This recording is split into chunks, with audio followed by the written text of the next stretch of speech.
कहानी एक भाई और 3 बहनें की है जो एक घर में रहते हैं। शुरुआत नफरत से हुई। उसी नफरत ने एक बहन के दिल में अपने ही भाई के लिए एक खतरनाक मोहब्बत पैदा कर दी। लेकिन जब उसी भाई ने किसी और औरत से बेइंतहा प्यार करना शुरू किया तब वो बहन ये बर्दाश्त नहीं कर पाई और उसने उस औरत को रास्ते से हटाने का फैसला कर लिया। ये कहानी है एक ऐसे परिवार की जहाँ लड़कियों ने जिंदगी में बहुत कुछ सहा और हर दीवार के पीछे कोई न कोई राज दफन था। जब ये सारे राज एक एक करके बाहर आए तो एक ऐसा तूफान उठा कि सब दंग रह गए। अब हार्ली नाम का बड़ा भाई अपनी सबसे छोटी बहन जोड़ी को लेकर घर आ रहा था, लेकिन वो जैसे ही घर आया उसके थोड़े समय के बाद अपनी दूसरी बहन मिष्टी से पूछा कि उसकी बड़ी बहन एम्बर कहाँ है। तब उसने बताया कि वो डेट पर गई है और तब से ये दोनों बहनें अकेली थी। और इस बात को सुनने के बाद हार्ली गुस्सा हो गया और वो एम्बर का दरवाजा पीटने लगा। हार्ली की 3 छोटी बहनें हैं और इन सब में बड़ी है एम्बर, इसलिए हार्ली चाहता है कि एम्बर अपनी दोनों बहनों का ख्याल रखे। लेकिन एम्बर हमेशा ही बाहर लड़कों के साथ रंग रेलियां मनाती है, इसलिए हार्ली एम्बर पर गुस्सा करने लगा। तब एम्बर भी उस पर गुस्सा हो गई और बोली कि तुम सिर्फ मुझसे जलते हो क्योंकि मैं अपनी जिंदगी के मजे ले रही हूँ, जबकि तुम दिन भर गधा मजदूरी में व्यस्त रहते हो। फिर इस बात को सुन करके हार्ली यहाँ से चला गया। अब अगले दिन हार्ली जैसे ही काम पर गया उसे वहाँ पर एक औरत मिली जिसका नाम कैली था और वो हार्ली के पास आकर बोली कि मेरी बेटी तुम्हारी बहन को पसंद करती है और वो बार बार उसके बारे में पूछती रहती है, इसलिए मैं चाहती हूँ कि वो दोनों किसी दिन एक साथ खेले। और इतना कहने के बाद वो हार्ली को थोड़ी देर तक देखती रही और वहाँ से चली गई। फिर हार्ली अपने घर आ गया और जब वो रात में सो रहा था तभी उसे कुछ आवाजें सुनाई पड़ी और वो अपनी बंदूक निकालकर बाहर निकला। तभी उसने देखा कि एम्बर किसी के साथ उछल कूद कर रही थी और इन चीजों को देखने के बाद वो बहुत ज्यादा गुस्सा हो गया। गुस्से में वो घर से बाहर जाकर गोलियां चलाने लगा। इन चीजों को सुनने के बाद वो लड़का वहाँ से भाग गया और एम्बर इन हरकतों से बहुत ही ज्यादा गुस्सा हो गई और अपने भाई पर चिल्लाने लगी। बोली कि तुम मेरी जिंदगी से सारी खुशियां छीनना चाहते हो। जोड़ी और मिष्टी ये सारी चीजों को देख रही थी। तभी हार्ली घर के अंदर आया और जिस सोफे पर सीन ज्यादा लंबा चल रहा था उसने उस सोफे को जला दिया। फिर अगले दिन हार्ली जब जोड़ी को स्कूल से लेकर के वापस आ रहा था तब जोड़ी ने हार्ली से पूछा कि क्या माँ मरने वाली है। और यहाँ पे हमें पता चलता है कि इनकी माँ जेल में है क्योंकि इसकी माँ ने इन लोगों के पिता को गोली मार दी थी। तब हार्ली जोड़ी को चुप कराता है। फिर ये लोग पहुँचते हैं जेल में जहाँ इनकी माँ इन लोगों से मिलने आई। तब जोड़ी ने उसे गले लगाया और इसकी माँ बोली कि मिष्टी नहीं आई। तब हार्ली ने कहा कि नहीं, अगर वो आती तो ये लोग रास्ते में झगड़ने लगते हैं। और इतना कहने के बाद इनकी माँ हार्ली से बोली कि तुम बदले बदले से लग रहे हो। और इस बात को सुनते ही हार्ली रोने लगा और वहीं पे बेहोश होकर नीचे गिर गया। तब इसकी माँ चिल्लाने लगी, लेकिन ये लोग हार्ली को बाहर ले जाते हैं और हम जल्दी ही हार्ली को देखते हैं एक साइकेट्रिस्ट के पास और वो उसे सवाल पूछ रही थी कि तुम इतने टेंशन में क्यों रहते हो। तब उसने बताया कि मैं चाहता हूँ कि एम्बर मेरी 2 छोटी बहनों का ख्याल रखे, लेकिन वो अपनी ही दुनिया में खोई रहती है। तब साइकेट्रिस्ट बोली तो तुम किसी अपने रिलेटिव से मदद क्यों नहीं मांगते। तब हार्ली बोला कि मेरा कोई भी रिलेटिव नहीं है। तो फिर साइकेट्रिस्ट ने पूछा कि तुम्हारी माँ तुमसे ज्यादा अपनी बेटियों को लेकर चिंतित रहती है, ऐसा क्यों। तब हार्ली बोला कि इसलिए कि कहीं वो प्रेग्नेंट ना हो जाए। फिर वो बोली कि इसमें क्या बुराई है, तुम भी तो किसी को प्रेग्नेंट कर सकते हो। तब हार्ली बोला कि अगर मैं किसी को प्रेग्नेंट करूंगा तब मैं उससे अवश्य शादी करूंगा। क्या तुम अपने पिता से भी प्यार करते थे। और वो कहता है कि हाँ, क्योंकि वो जितनी भी चीजें कर सकते थे उन्होंने हमारे लिए किया। लेकिन साइकेट्रिस्ट ने कहा कि वो तुम लोगों को पीटा भी करते थे। तब इस बात को सुनने के बाद हार्ली यहाँ से चला गया और यहाँ से जाने के बाद वो पहुंचा कैली के घर पे जहाँ अब भी जोड़ी खेल रही थी। फिर हार्ली और कैली दोनों बैठ करके बातें करने लगे और ये दोनों बहुत देर तक बातें करते रहे। फिर हार्ली अपनी बहन को ले करके वापस आ गया, लेकिन वो जैसे ही घर के अंदर आया उसने एम्बर को किचन में देखा जिसने उसका शर्ट पहन रखा था और वो बहुत अजीब तरीके से खड़ी थी। फिर हार्ली ने एम्बर से कहा कि मेरा शर्ट उतार दो। तब वो शर्ट उतारने लगी, लेकिन उसने अंदर कुछ भी नहीं पहना था, इसलिए हार्ली ने उसे रुकने के लिए कहा। तब एम्बर बोली कि मुझे ड्राइविंग लाइसेंस बनवाना है। तब हार्ली ने कहा कि मेरे पास इतने पैसे नहीं है कि मैं तुम्हारा लाइसेंस बनवा सकूं। और इस बात को सुनने के बाद एम्बर गुस्सा हो गई। तभी मिष्टी बताती है कि कैली ने उसके लिए एक गिफ्ट भेजा है और उसने पूछा कि उस गिफ्ट में क्या है। तब उसने बताया कि उसमें एक आर्ट बुक है। इसलिए जब हार्ली अगले दिन अपने काम पर गया तब उसे फिर से कैली मिली और पूछने लगी कि तुमने उस गिफ्ट को देखा। जो मैंने तुम्हारे लिए भेजा था? और उसने कहा कि हाँ। तभी ये दोनों इस गिफ्ट के बारे में बातें करने लगे क्योंकि वो एक आर्ट बुक थी। फिर हार्डली ने भी अपना विचार रखा और कैली को पता लगा कि इसे भी आर्ट पसंद है और इस चीज को देखने के बाद वो बहुत प्रभावित हो गई और यहाँ से चली गई। फिर जब हार्डली अपने घर वापस आया तब वो अपने अंकल को देखता है और उसके अंकल जोड़ी के साथ खेल रहे थे और जोड़ी भी अपने अंकल को बहुत पसंद करती है, इसलिए उन्होंने जोड़ी को चॉकलेट दी और इसे लेकर वो बहुत खुश हो गई। तब हार्डली के अंकल उसे कहते हैं कि तुम्हें एक नया सोफा खरीदना चाहिए और ये भी बताते हैं कि इस घर को उसे कैसे रिनोवेट करना चाहिए। और हार्डली कहता है कि मैं इस बारे में सोच रहा हूँ। तब वो एक एल्बम बाहर निकालते हैं। तब तक यहाँ पर एम्बर आ चुकी थी और जब ये लोगों ने एल्बम को देखा तब एम्बर उनका मजाक उड़ाने लगी। इस चीज से वो गुस्सा हो गए और यहाँ से जाने लगे। फिर हार्डली जमीन पे लेट गया और यहीं पे एम्बर भी उसके साथ लेट गई। ये लोग थोड़ी देर तक ऐसे ही बातें करते रहे।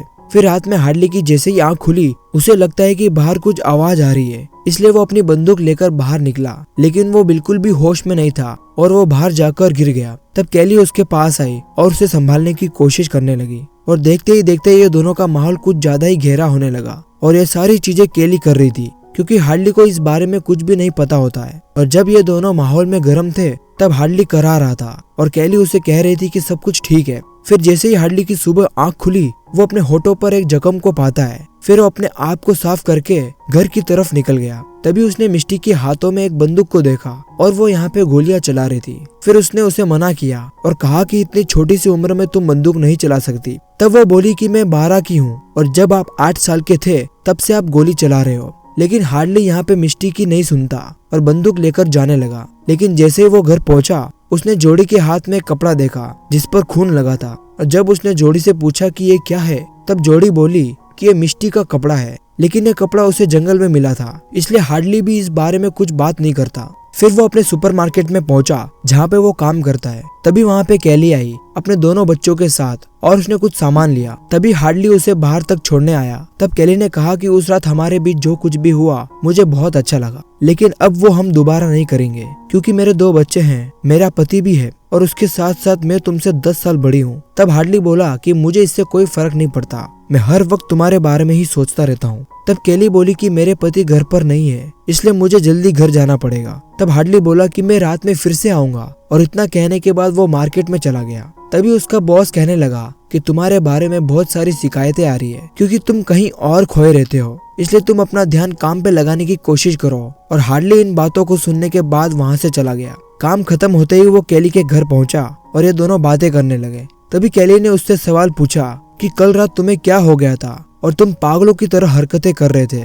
तब हार्डली ने कहा कि उसे कुछ भी याद नहीं है और वो आजकल हमेशा ऐसा ही रहता है, अभी भी उसकी तबीयत खराब लग रही थी। तब कैली बोली कि तुम एक बार फिर से मेरे मजे कर सकते हो और शायद तुम्हारा मूड ठीक भी हो जाए। और इतना कहते ही दोनों सारी हदें भूल गए और माहौल पूरी तरह आउट ऑफ कंट्रोल हो गया। चारों तरफ आवाजें गूंज रही थी। फिर सुबह में उसे कैली ने जगाया, कहा कि अब तुम्हें काम पर जाना चाहिए। लेकिन हार्डली जैसे अपने घर पहुंचा एम्बर उस पर भड़क गई और बोली कि तुम रात भर कहाँ थे। और इतना कहने के बाद वो उसे अंदर ले गई और बताने लगी कि मिस्टी के हाथ $1000 लगे हैं। तब हार्डली ने मिस्टी से पूछा कि ये पैसे तुम्हारे पास कहाँ से आए। तब उसने बताया कि ये माँ के पैसे हैं और उन्होंने छुपा करके रखे थे क्योंकि वो हमें डैड के पीठ पीछे से भगाना चाहती थी। तब इस बात को सुनने के बाद एम्बर वो पैसे छीनकर किचन में चली गई। हार्डली भी किचन में पहुंचा। तब एम्बर ने कहा कि अब मैं अपना लाइसेंस बनवा पाऊंगी क्योंकि मेरे पास पैसे आ गए। तब हार्डली ने उन पैसों को छीन लिया। इससे एम्बर गुस्सा हो गई और वहाँ से चली गई।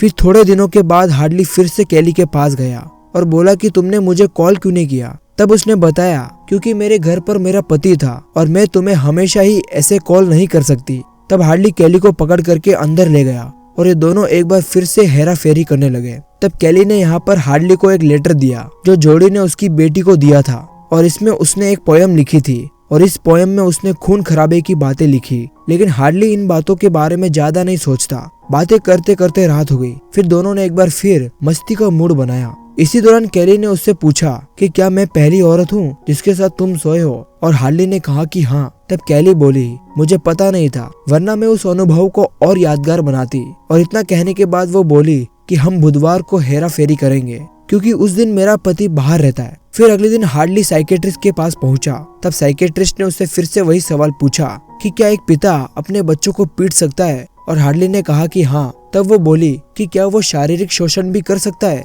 तब इस बात को सुनने के बाद हार्डली चौंक गया और कहने लगा कि क्या आपको ये मिष्टी ने कहा, क्योंकि मिष्टी का सेशन भी साइकियाट्रिस्ट के साथ चल रहा था। तब वो बोली कि मैं तुमसे जानना चाहती हूँ, क्योंकि तुम्हारे पिता से मिष्टी और एम्बर की मुलाकात अच्छे नहीं थे, ये दोनों हमेशा ही परेशान रही थी। तब हार्डली ने कहा कि एम्बर इसलिए परेशान है क्योंकि उसे कहीं भी अच्छा लड़का नहीं मिला और वो हमेशा ही लड़कों को डेट करती रहती है। और इतना कहने के बाद हार्डली यहाँ से चला गया। लेकिन वो जैसे ही घर पहुंचा तो उसने देखा कि एम्बर एक लड़के के साथ भाग रही है। तब हार्डली ने उसे रोकने की कोशिश की, लेकिन एम्बर हार्डली पर चिल्लाने लगी और वहाँ से चली गई। लेकिन एम्बर के जाते ही जोड़ी रोने लगी। तब हार्डली ने उसे समझाया और कहा कि एम्बर बहुत ही जल्द वापस आएगी। और इतना कहने के बाद वो जोड़ी को घर के अंदर ले गया और उससे बातें करने लगा और कहा कि आखिर एम्बर यहाँ से क्यों भागी। तब उसने बताया कि वो दोनों झगड़ा कर रहे थे और मिष्टी ने कुछ ऐसा कहा जिसे सुनने के बाद एम्बर यहाँ से चली गई। तब हार्डली ने पूछा उसने क्या कहा। तब उसने बोला कि मैंने कुछ भी नहीं सुना